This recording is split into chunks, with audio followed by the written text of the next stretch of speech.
Welcome back to the Maze Adventurers. We're glad to have you with us here for MazeCast episode number 3.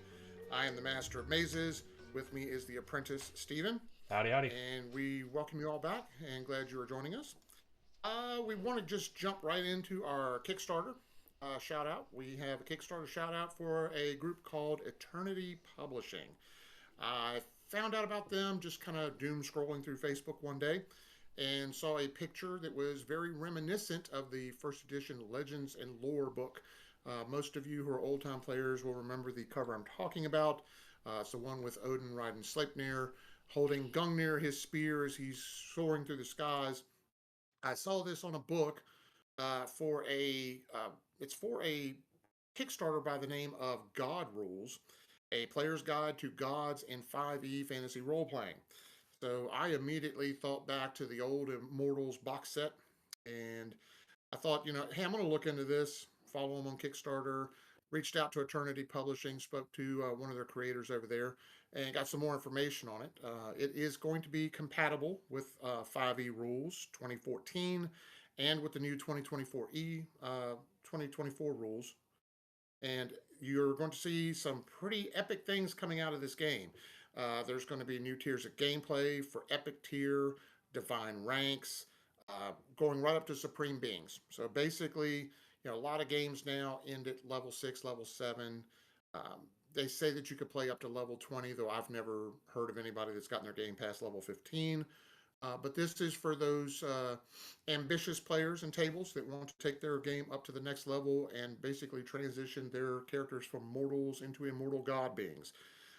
There's going to be divine ranks, there is going to be divine tiers of play, and there's also going to be some brand new spells surpassing the normal ninth level tier. Um, Things that are going to take this game to a very epic level indeed. So we're pretty excited about that. We wanted to give them a shout out. And if you guys have a chance, go over to Kickstarter. We will post a link in the comments below so you guys can follow that over and follow them on Kickstarter. They'll be launching soon. But other than that, that's all we have for the Kickstarter corner. Uh, Stephen, what's going on over in the Apprentices corner this week? Yeah, a bunch. Dropped a lot of new stuff in there. Work's kind of been crazy, but also when it's crazy, we get lulls in our day, and it gives me an hour or so a day to kind of type away, which I've been loving. So I am excited to announce the story that I've been hinting at and teasing at for a while. The Scourge of the Evermoors Part 1 is out. It's a doozy, it's part 1, and I was trying to keep it short, but like ideas kept happening, and I wanted to mention another thing or add in another little tidbit of information. So that's out now. It's not that much shorter than the entire last story, and it's only part 1. It's shaping up to be like 3 or 4 parts, but I had a lot of fun with it. It is, relatively a work in progress. I'm not a professional author. I go through it every day and try to find little things that I want to change, but it's a living, breathing thing, and we're having a lot of fun. So I'm excited about that. It's a fun story. It's coming together, and if you're up for kind of a, I don't even know how to describe the story, but it takes a lot of tones from like a Game of Thrones, Watchmen on the Wall type deal, and mixes that with kind of a Wild West fantasy tale of a harsh environment, a family, coming through it together, and it's been fun. So if you're into that, you can head over there and check it out. I'm sure Dad will put a link in the description, and got some artwork to go along with it. And it takes place obviously in the Evermoors, which is a cool location to have. So yeah, if you feel like checking that out, it's up now, and more parts will be coming soon. It's great stuff. I've read through it. I highly suggest anybody who's a fan of fiction set in the Forgotten Realms setting, go over and take a look at it. It's a great read. We will have that link in the description for you for those who are interested. And check out the other installments of stories and things that Stephen has over in the Apprentices Corner. Some really good reading. Let's jump into board games. We've kind of touched on these a little bit, but never really given a shout out to one. But, back in 1989, I remember for Christmas, my mom gave me a game called Hero Quest. Those of you who've been around for a while know Hero Quest. It was a great game back in the day. It was incredibly fun to play. You got everything you needed right there in the box: the dice, the game master screen, your quest book, so you could do different adventures and stuff, and then all of the items that you needed: monster figures, hero figures, and then the things that you needed to fill up your dungeon: the doors, the things that you would find in rooms like torture racks, treasure chests, things like that. There was a fun game back in the day, and I was really kind of surprised when they brought it back in 2020. And just a couple of years ago at my game table for Christmas, my players kind of surprised me with a new 2020 copy of the game. And we've played it several times when we have players that call out, because Lord knows, all of us know, you're going to have players that don't make it to the game and you wind up with a short table and you need something to do. I just bust that box set out and we can play for an hour or two, whatever we need to do. And it's a lot of fun. So if you haven't checked it out, check it out. There are all sorts of different supplements that they've added for it, so you can expand the game with new figures and things of that nature. But it's a lot of fun to play. So give that a look. We'll have a link for that in the description as well. After that, we're going to jump over into book recommends. Stephen, you have a pretty interesting one that was given to us by a friend of the Discord channel. Yeah. Our buddy Paul in Discord recommended Dungeon Crawler Carl to us, a little while ago now, and I finally found it. I don't really buy books new. I don't really go on the internet and seek out books. I go to a lot of used bookstores to try to find, cool stuff. And I popped a corner and they had all the Dungeon Crawler Carl series on a stand, and I picked up the first couple of them. And the first one was awesome. It's funny. It's got a lot of action in it. It's like a self-aware kind of book where it knows it's kind of outlandish and silly, but it is a very cool read if you're into fantasy and Dungeons and Dragons, obviously, but not even necessarily D&D. If you're just into kind of nerd stuff, it is such a fun book. I highly recommend it. It was a great recommend, and I'm gonna get the rest of them now and probably read all of them because it was awesome. Yeah, that's on my list to read as well. I haven't gotten into it yet because it just seems like every time I turn around and look at my bookshelf, there's something else waiting for me to read it. But that leads me into my book to recommend this week. I wanted to recommend one as well.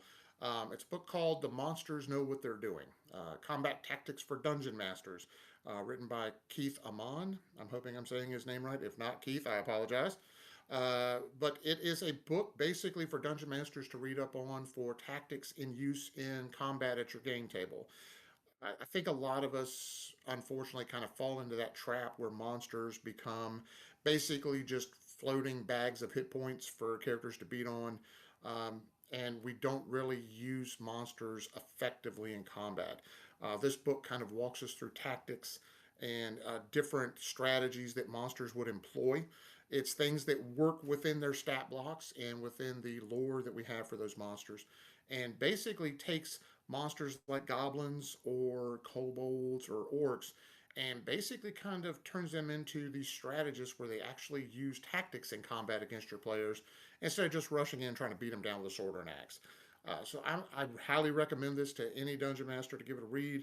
I think everybody will find that there's something in this book that you could take away and add to your game table to kind of spruce up old monsters, creatures that your players just kind of take for granted, and turn them into something that's new and fun and refreshing at your game table. Yeah, So, I will say that it sounds interesting. I've always thought the best villains were ones that were were also main characters. Like when you just have a villain like a throwaway villain. Oh, this is a goblin. Well, who is it? Oh, it doesn't matter. It's a goblin. You kill it, and this is how much gold you get.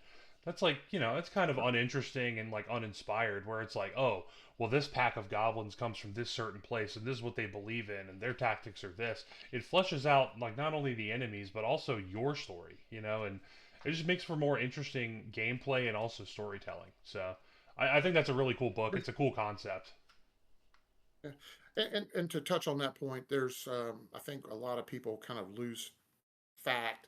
They kind of lose the sight of the fact that these monsters are not just encapsulated little groups of beings here or there. You know, these goblins might actually report up to an orc warband that they're using the goblins as shock troops or to kind of harass and harangue a small village and keep them in line. Right. Or maybe these goblins are afraid of a nearby wizard in a tower or something. There's always ways of taking these creatures and linking them to a different group or a different individual, And keep in mind, those individuals could be the lieutenants of something far bigger and far meaner, far more fierce than what you first encounter. And it's something that leads into successive gameplay sessions, right? They can, at first level, they're fighting goblins. At the next level, maybe it's orcs. And, you work your way up until finally, when they're 10th, 11th, 12th level, they're fighting against those epic level monsters like an ancient red dragon or a beholder or something of that nature. So definitely a good read. Everybody should go out and pick up a copy of that. I know it's on Amazon. So we'll have a link for that in the description as well for those of you who are interested, as well as Dungeon Crawler Carl. Not to So, linger on that too long, but that kind of one thing to keep in mind for you probably already do this, but for game masters in general, that pack of goblins, to them they're a party of adventurers, they're a party of players. So it almost makes me wonder if somebody ever did a game from the perspective of those goblins. What if 5 players got together and you're the goblins? And then, and it kind of leads me to this next thought. Recently, there was a horror movie called The Presence, and I loved it because the whole movie was from the perspective of the ghost.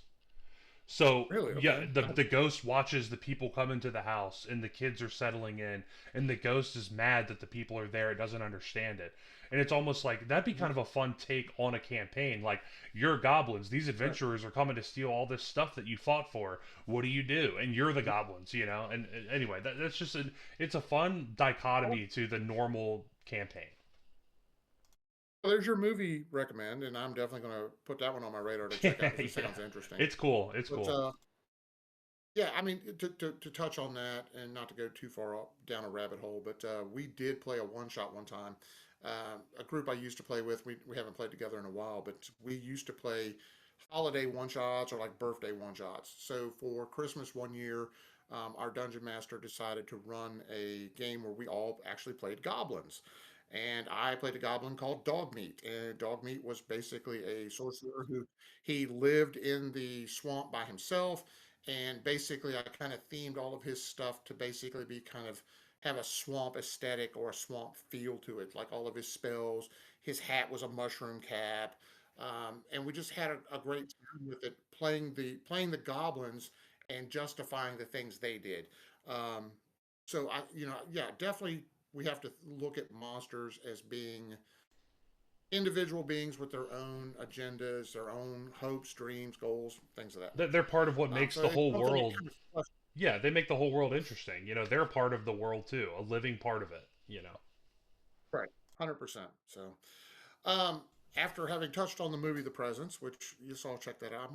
I'm gonna find a link for that, and I'll post that in the description as well. It's pretty cool. But we wanted to touch on a movie this week. There's a movie out. I'm sure it's probably on some of your radars if you haven't already seen it, called Predator: Killer of Killers. It is out on Hulu right now. So if you have a Hulu or a Disney Plus subscription with the Hulu, definitely check it out. I was a little hesitant at first because it was an animated movie, but I am super happy that I took the time to sit down and watch it. My wife was out of town on a Saturday, and I had nothing to do that afternoon because it was raining. So I sat down to watch this movie, and wow, wow is all I can say. The people who made the movie Prey were behind this, and the script was amazing. Um, Not to give too much away, but spoilers. So if you don't want spoilers, now's the time to drop out or to put us on mute for a few minutes.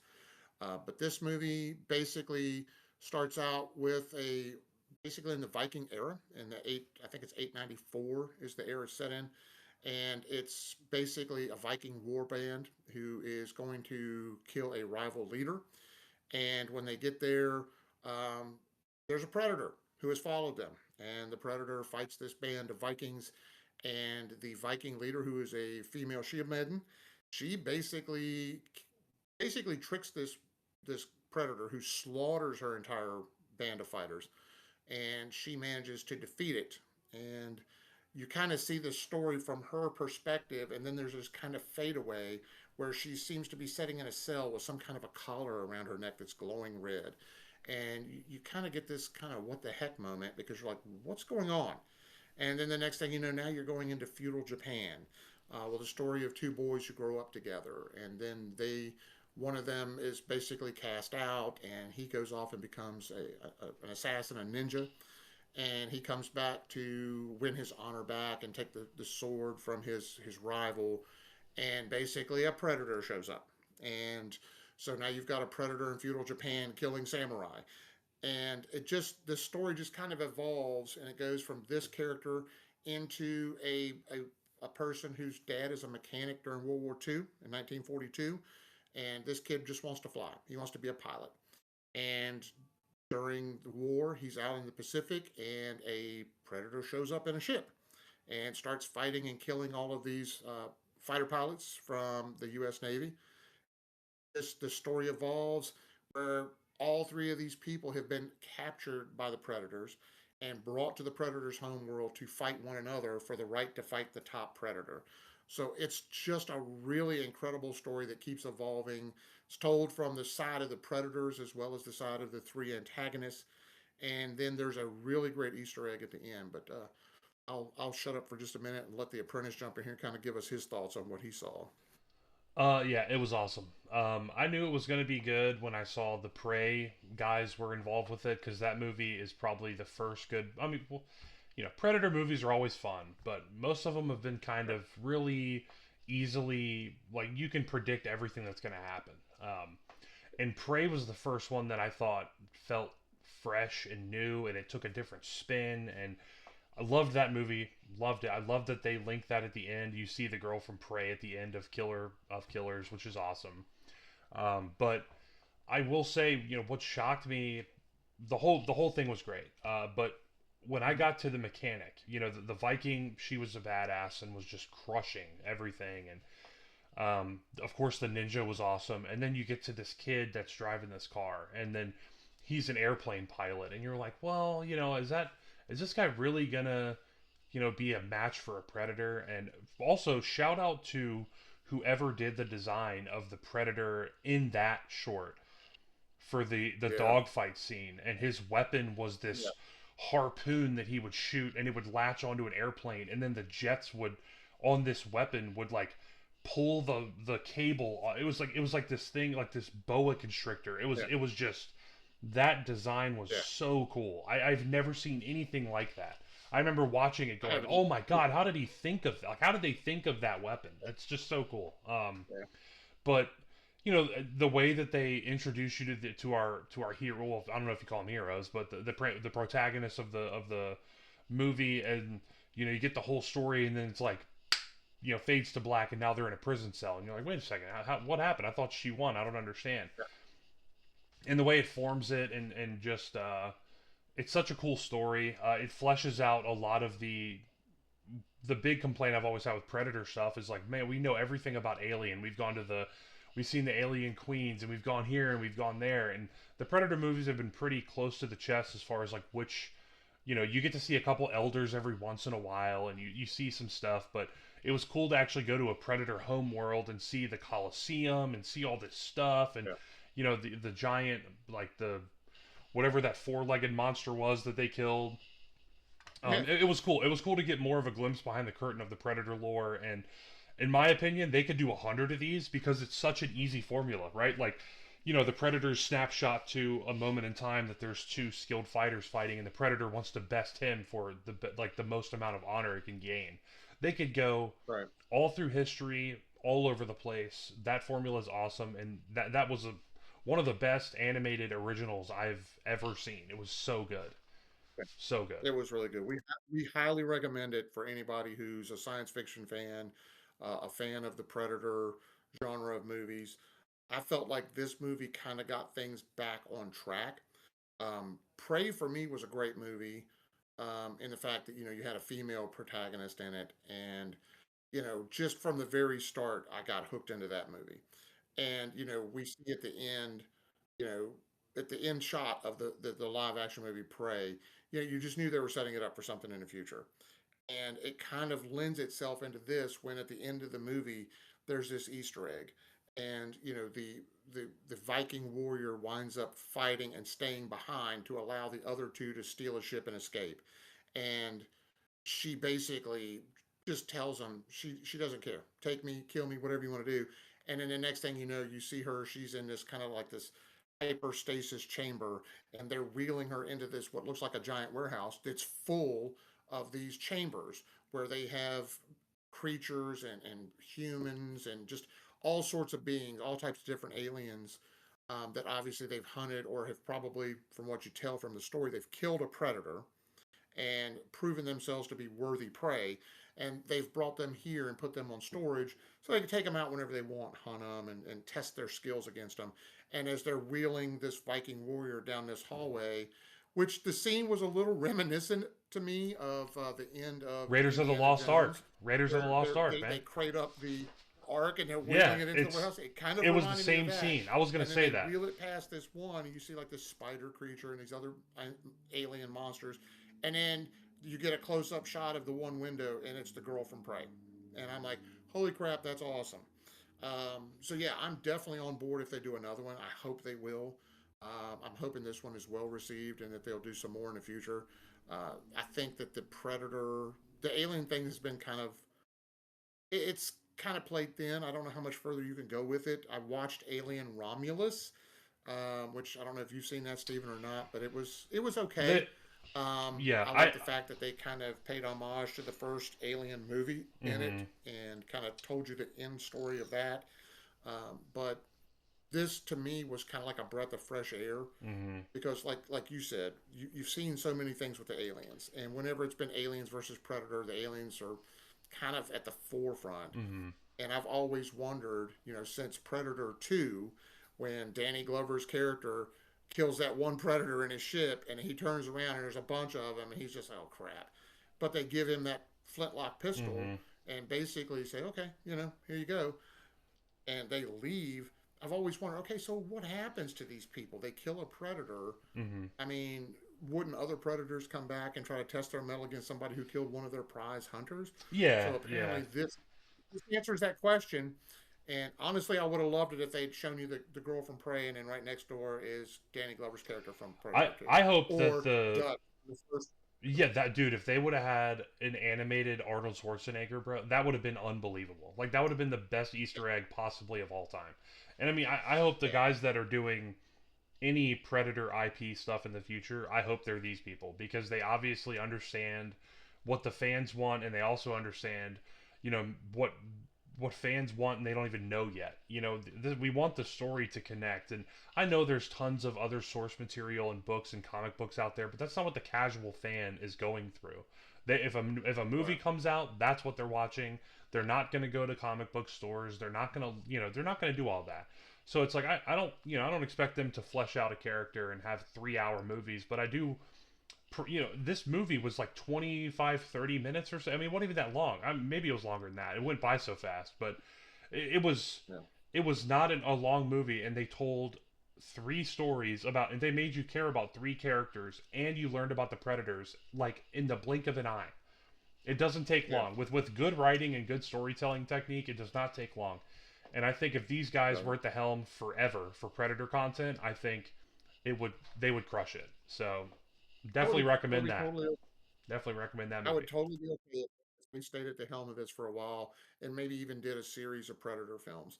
Um, I don't want it to get formulaic where it's the same formula every single time, but they know the material, they know what they're doing with it, and I feel comfortable with them doing movies moving forward. So we'll see where it goes. But yeah, definitely highly recommend.